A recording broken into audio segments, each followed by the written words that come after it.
they were one of those families where they were just wanting to do something. He got diagnosed, they went to the support group, they heard about the ride and how amazing it was, and they just wanted to do something. They wanted to get involved. They are not cyclists, so they decided to put together a volunteer group. And that first year that they were involved with the ride, the entire family came together. And I'm talking like Doug, Carolyn, his wife, all of their kids, the grandchildren were all there. And it was this massive, amazing group of people who just wanted to give back and help this community any way that they could. And ever since then, they've been coming back. If you've been to the ride before, you have seen them at registration. They have taken over our registration tent. They show up at 4:30 a.m. To make sure that everything is ready to go for all of our riders and walkers. And they are also the crew at the finish line. So they're the ones that are handing out those finish line beads to you as you come through the arch, and the ones that are cheering you through as you finish that ride. They just continue to surprise me with wanting to be involved, wanting to do as much as they can for this community. And it's people like that that keep me inspired.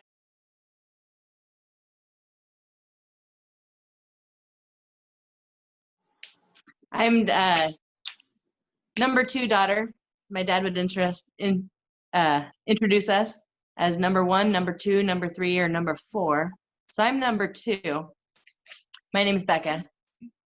Number 3 here. He found that third time's the charm. Finally got me. It's been wonderful. My name's Rochelle, and thank you so much for letting us put this together. I'm number 4. Save the best for last. I was Dad's true favorite.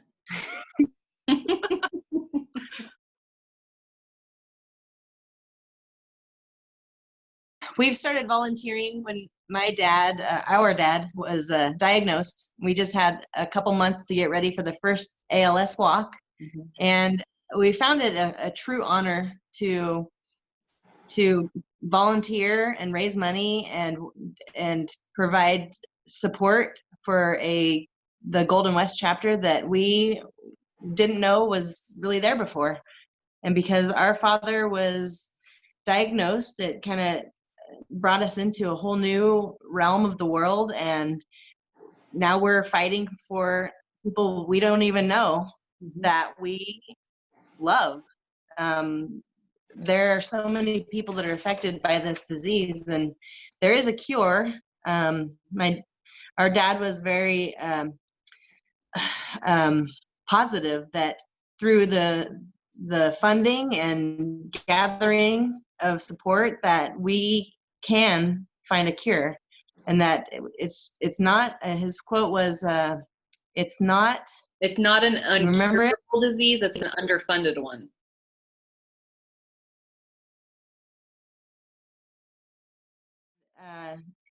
For somebody that fought only 5 months with the disease, he became a very strong giant.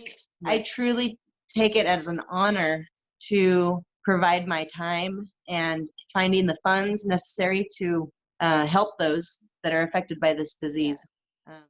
The reason why I volunteer is because it gives me hope. It gives me that additional drive and that comfort that you can see how many people are pulling together to fight for, like you said, families we don't know, people we don't know, but they all matter.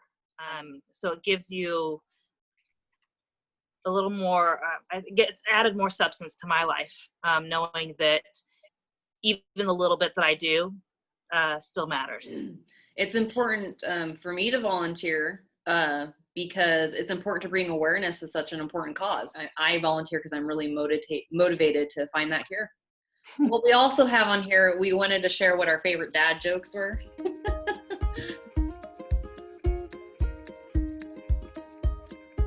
So my favorite dad joke is Dad would always say, "Catherine, we should have named you Claudia because you're such a clod." And I actually looked up the definition of clod.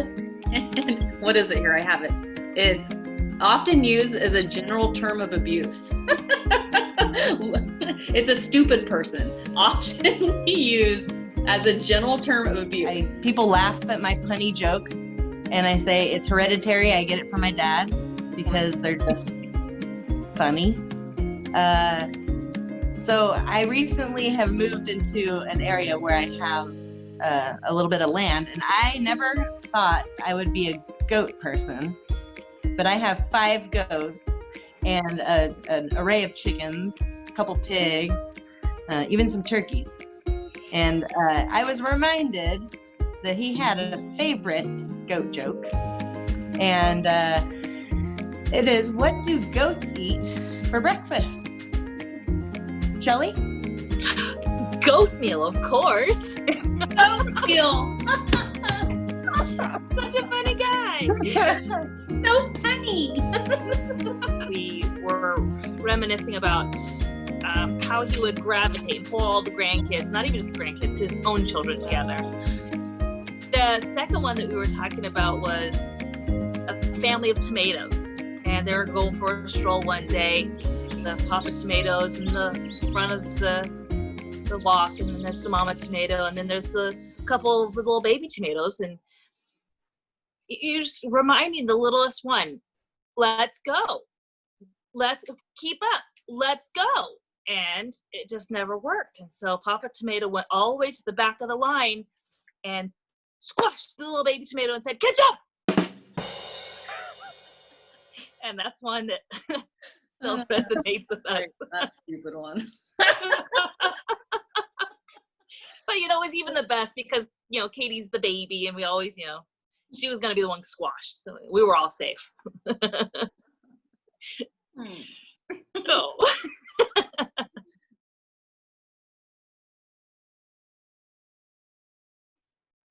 You know, I always try to look for the bright side and things, finding the silver lining.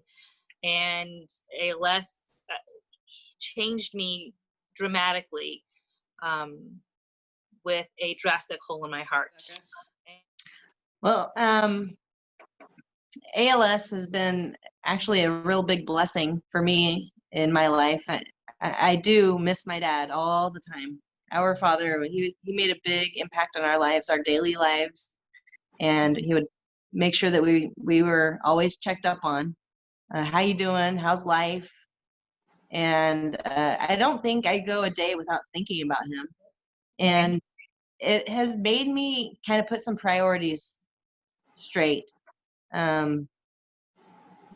Every day matters to us, and we can help. We can make an impact, and we can advocate for those that have this disease or don't even know about it.